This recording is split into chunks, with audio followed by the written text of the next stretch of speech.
When we look at the ceded lands, the income and revenues that are derived from them, and the public land trust, there are millions of dollars that are owed to the Native Hawaiian people. And it rests on a legal foundation that is solid.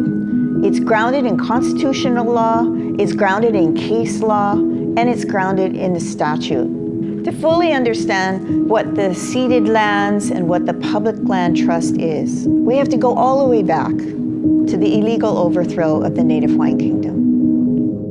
In 1893, American businessmen backed by the United States military exerted control over both the government lands of the Hawaiian Kingdom and the personal lands of Queen Liliuokalani at the time. The Kingdom of Hawaii was illegally overthrown. Congress has admitted it. The lands of the Hawaiian Kingdom were taken without their consent and without compensation. In 1898, those lands are taken by the U.S., ceded by the Republic to the United States. That's what it called, ceded. Now, a lot of people call them stolen lands because, of course, they were stolen. And a lot of them are the highest revenue-producing lands across the Pai'aina. Our harbors, our airports, lots of federal lands like military bases, as well as UH schools and our education systems, our import-export systems, the best lands that really support the function of a people. The 1959 Admissions Act transfers to the new state of Hawaii the public land trust, and their income and proceeds are to be used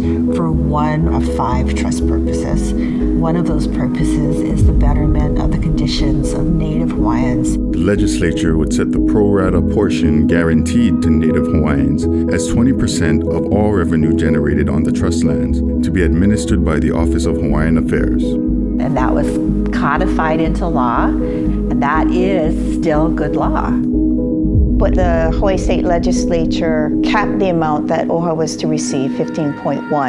$15.1 million is absolutely not 20% of the revenues. The $15.1 million is much less than 20% and was something temporary while we were able to figure out exactly what the 20% should be. 20% of the public land trust revenues equates to $78.9 million per year for Native Hawaiians. Legislature and everybody else in the state of Hawaii should support it, especially since people now know there was a wrong done. OHA's request is extremely reasonable and only fair. This is pretty much established law, the 20%.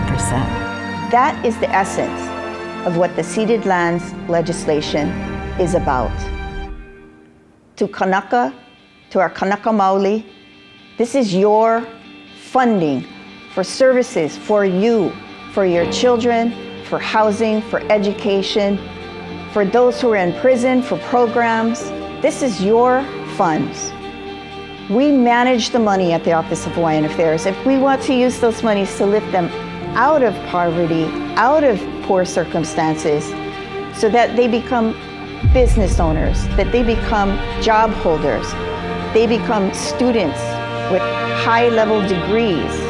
We encourage all Native Hawaiians to come forth and testify and tell the state of Hawaii that it's not pono,